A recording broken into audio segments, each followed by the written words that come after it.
Hi everyone. So we're just gonna kind of like get right into it this week. Even though there wasn't a lot of material this week, I definitely did learn a lot about what's coming in the weeks following this one.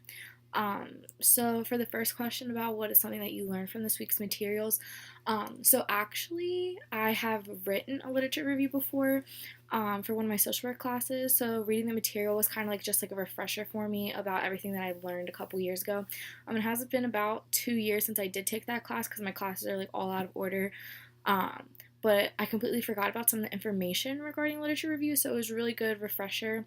Um, but the one thing I do know for sure is that literature reviews do take a lot of time, a lot of practice, and a lot of patience because it's requiring you to find so much material and then analyze it and figure out what's important to take away and what's not important to take away. Um, so, like, having that background knowledge, I think, will really help me with this project that we're about to take on. Um, One of the major refreshers for me this week was like the introduction of a paper is considered to be like the methods section for a literature review, and that answers the questions like who, what, when, where, why, um, and usually when you write papers, I feel like your introductions are supposed to be like where you introduce your topic very briefly, and explain like why you're writing the paper, but then like the body of your paper is where you like figure out like the rest of the questions, like the what, the where, the who, and the when. At least that's how I usually typically write papers. But like when it comes to literature reviews, like it is all in like the introduction, explaining like what the whole sole purpose of your paper is. So you answer those questions in the introduction, which is a really good refresher to have, especially for this project because you want to kind of like get to the point and then explain yourself the rest of the paper. Um, and then another thing that I also considered to be a refresher for the material this week was like the from the article called "Stigma, Housing, and Identity After Prison."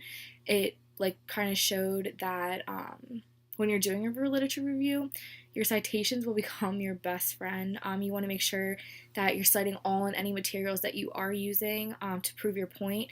And there's like no such thing as too many citations when you're doing your literature review. So like going through that article and briefing over it made me pull up the literature review that I actually did for my class, and I realized I used so many citations that it looked kind of like ridiculous to have that many, but in all honesty, that's kind of just what it is. You just cite everything to prove your point.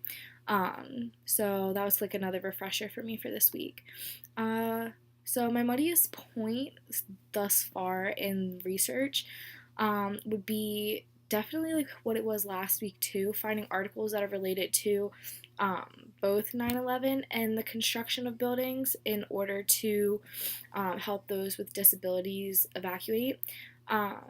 And I think that that's something that I'm going to struggle with this entire time because it's just like I don't think that there's much consideration into it. Like I feel like I'm gonna find articles specifically on just like 9/11 and then articles on building construction, and that be it, and then just have to like piece them together. But I'm gonna keep looking for information. I will be meeting with the librarian soon to like figure out if I can figure anything out that would work for my topic. But like that's still like something that I'm pretty much stuck on at this point in time, at least. And then, if I had a tip for anyone in the class when it comes to writing a great paper or doing a presentation, I would say just like make sure you understand your material to the best of your knowledge. So that way, that like when you're presenting on it or you're writing about it, it's like clear that you are competent in the area that you're talking about. So it's not like you're kind of just like picking like quotes from articles and just being like, oh, that I think that makes sense. Like make sure that like you truly understand the article, and if you don't understand the article, maybe pick a different one to validate your point, because I know literature reviews and presenting on them can be very, very difficult. So you want to make sure that if even if someone comes and asks you a question about your topic, then that you can be able to pull the answer right from the top of your head. But other than that, that's all I have for this week. Thanks, guys.